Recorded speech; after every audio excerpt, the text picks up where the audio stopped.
Alright guys, so today's video I'm going to share and explain to you if you are an owner of a home here in Las Vegas or anywhere, but you are planning on purchasing another home.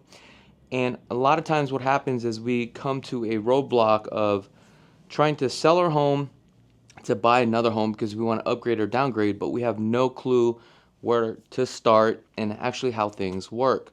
So today I'm going to share a scenario that I just went through with a potential client and a subscriber of our channel. So I want to give a quick shout out, but I'm going to use this today as an example so that way I can share this information with you, and hopefully this will be helpful so that way you guys can make that decision to see if it actually makes sense. Because sometimes when we want to buy another property, we're forced to sell our property, but we may be in a position we don't know how to transition from one property to another.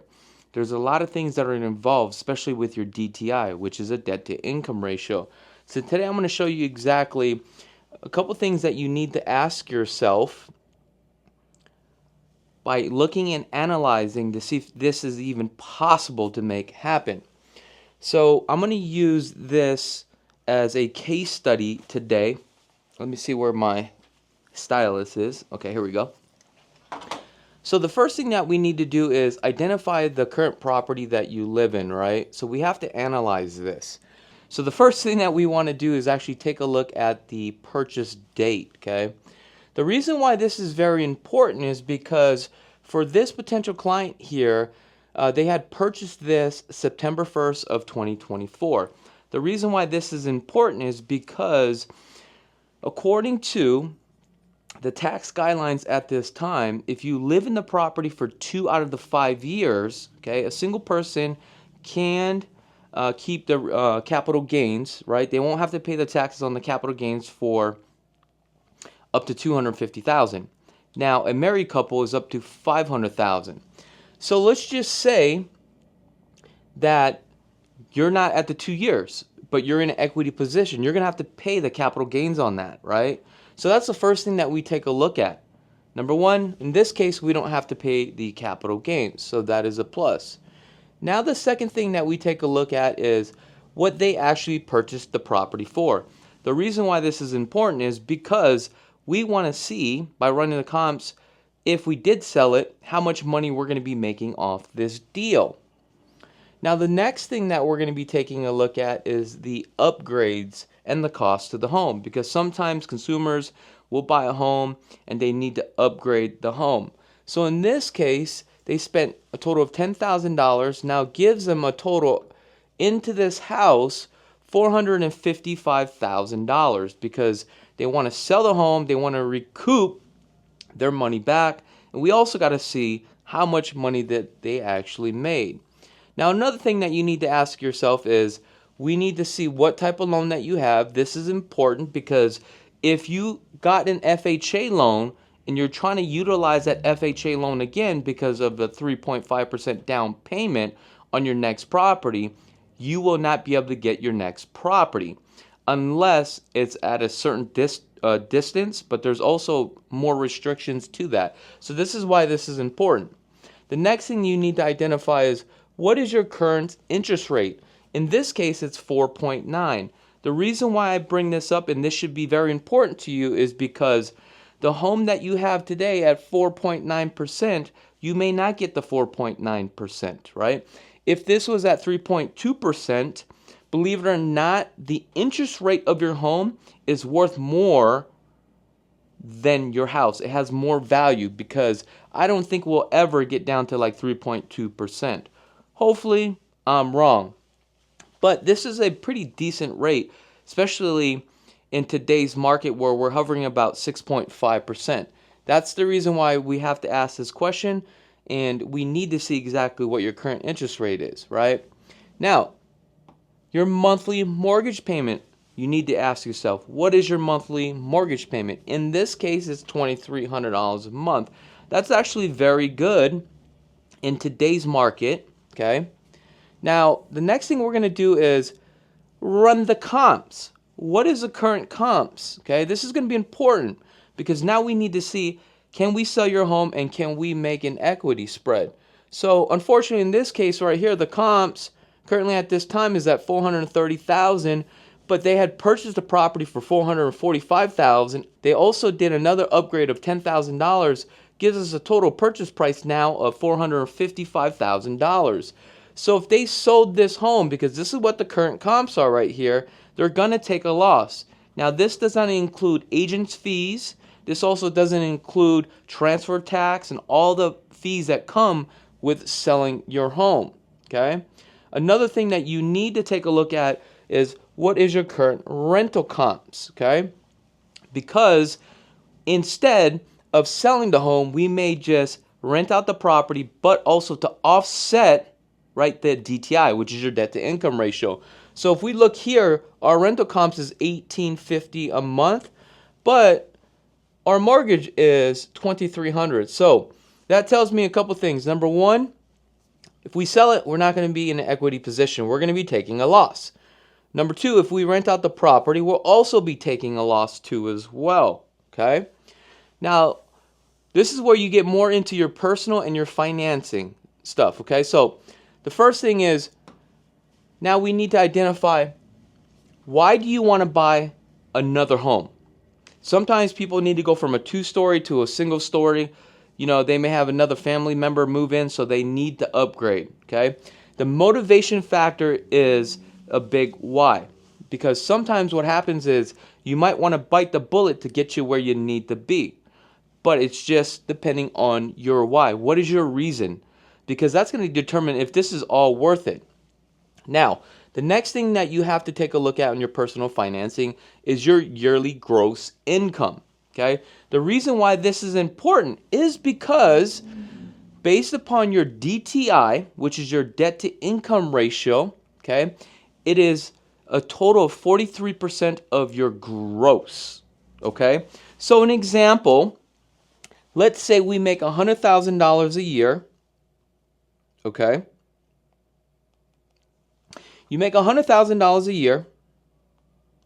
You divide that by 12. That gives you $8,333. Okay? Now you take $8,333 divided by your debt to income ratio at 43%. That means your total is $3,583, okay, a month that you can afford.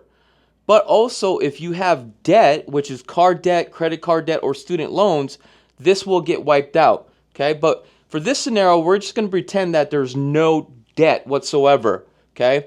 So that tells me now that you can afford $3,583 a month. But this number is important because this is going to dictate what your purchasing power is going to be. But also this depending on the current interest rate, and the interest rate really depends on your credit score. So make sure you understand that, okay? Another thing that we have to take a look at is your total savings, okay? How much savings do you have in the bank? Because with your savings, this is going to be utilized as your down payment, okay? We also have closing costs and fees. So you need to know exactly how much money you have, okay? How much is the home you're looking for to buy? Cost. This is also important too as well, because before you start to do all this, you need to go online and look at the home that you want to buy and see exactly how much it costs. So in this scenario that we're going to be running, it's going to be at $600,000, okay? Then we have to take a look at the current market interest rate. Today we are at 6.5%, okay? And then another question you need to ask yourself, what is your comfort level as far as monthly payment will be, okay? Now, when I spoke to my clients, they wanted a monthly payment of $2,300 a month. So this already answers this question almost, right? They know they can get all the way up to $3,583 on a monthly payment, but they want to be at $2,300. So let me just kind of run this scenario here. Let's just say you want to be at a monthly payment of $2,300 a month. So I'm going to take out my mortgage calculator. Then I'm going to put on my glasses here. And we're going to add by putting down 20% for this scenario purposes only. Okay? So if we want to be at $2,300 a month, including principal, interest, taxes, and insurance, okay, the purchasing power off of this now is only $370,000. So that home that they are looking for $600,000, right, it ain't going to work. Not only that, the rental comps doesn't make sense. Selling the home doesn't make sense. Okay?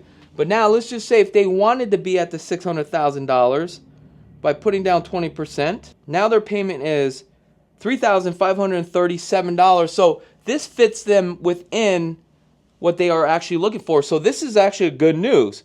But however, they've got a couple factors here. Number one, if we rent out the property, we can offset this property, and they can hold on to this property. Then their debt to income ratio would work for the property that they want. However, they're going to be taking a loss here.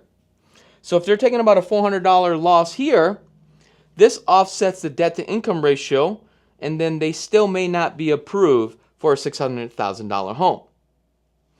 Now, if they sold the property, they're going to take a loss. However, they can offset that with their taxes. But then that's where we go to say, hey, what is your motivation at this time? So that's what it comes down to at this point. So the clients do have a few options. They're not the best scenario options.